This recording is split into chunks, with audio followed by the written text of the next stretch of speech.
if it had not been for the folly of the Parliament, and that of the new members was worst, if it had not been for that systematic opposition to every measure of social reform and that characteristic obstruction of the national life plan amongst the intriguers, of whom many were not even Frenchmen, the different state bodies would have found themselves able to combat and check the policy of Bonaparte. On one point, the unruly minority, emboldened by the very impudence of their own harangues, attacked with equal violence and dishonesty every measure, whatever it might be, which was brought forward by Bonaparte.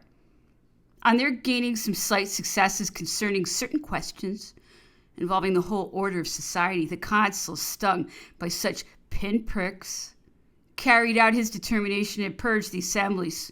Even in this, he had the people with him.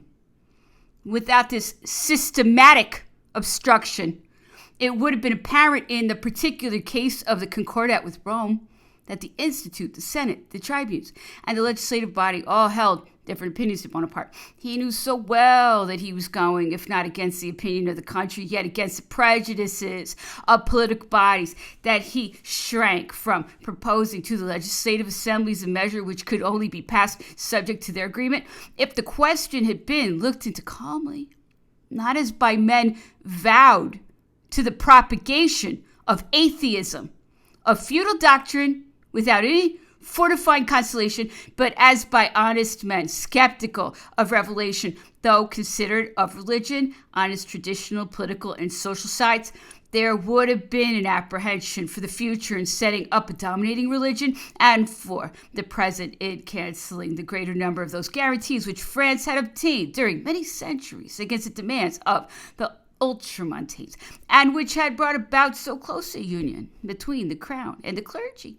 To these had been due the activity of the clergy in the life of the nation, their loyalty towards the throne, and their neutrality in the quarrels between Pope and King. Every politician would then have recognized that the church could not be forever separated from the state without either the persecution of the Catholics or establishment of a clerical domination, and that consequently it was necessary to set the Catholic Church upon a legitimate foundation. But the rights of the Gallican Church ought to have been safeguarded.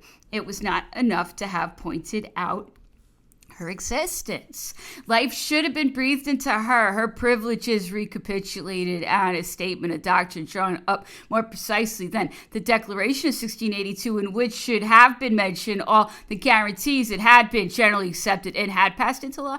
The work would have been particularly arduous, and it was scarcely contemplated. The negotiations alone were sufficient. They were complicated by political considerations, by personal questions, and by the need for haste. Above all, by the ignorance of the negotiators, their want of general ideas, their lack of learning, and their short-sightedness of outlook. The cautious and crafty Roman diplomats should have been confronted by Frenchmen who, in theology, ecclesiastical knowledge, and acquaintance with precedent, were at least capable of marshalling and sustaining their arguments. Unhappily, when there was need of a Bernie, there was only a Bernier. In the place of only too much needed assembly of the clergy and faculty of the old Sorbonne, there were a few councillors of state, hence the great and irreparable mistakes which were to bear their fruit a century later.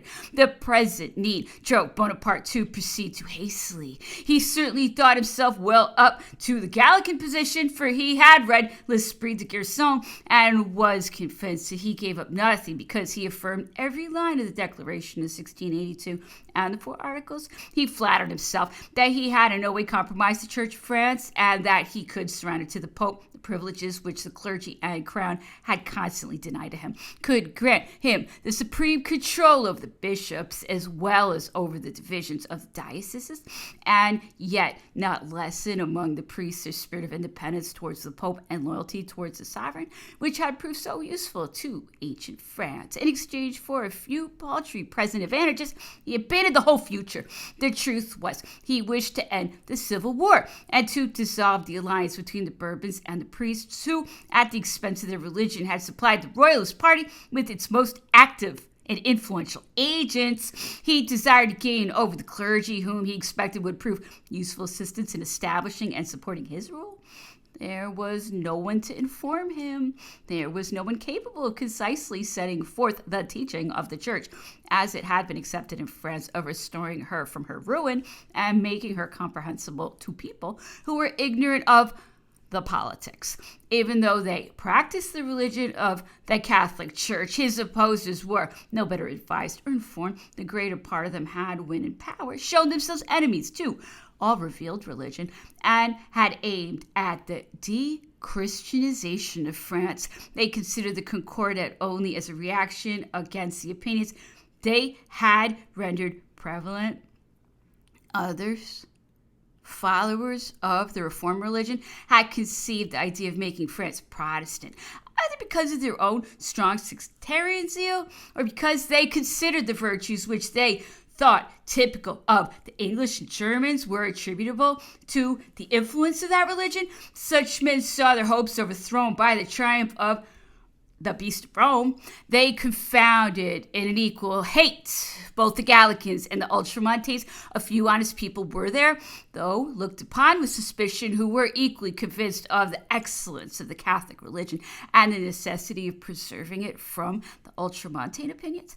They saw in the Concordat elements that would prove destructive to the faith in the near or distant future. They considered that from the day when the Roman power, unfettered as it was by the Gallican liberties, should claim absolute infallibility without bounded control, from the day when the secular clergy should obey the commands of the Pope, as the Jesuits did, per rend ad cadaver, the yoke would become unbearable to all men who looked upon religion rather as a guide to morality than a system of superstitious practices. A collision would then be unavoidable between the civil power, conscious of its rights, and the religious power, intoxicated with its infallibility, the latter in the hands of a stranger, imperfectly skilled in the needs and tendencies of the country, which no one would be in a position to defend or assert, might be employed in promoting measures which would provoke a struggle within the government.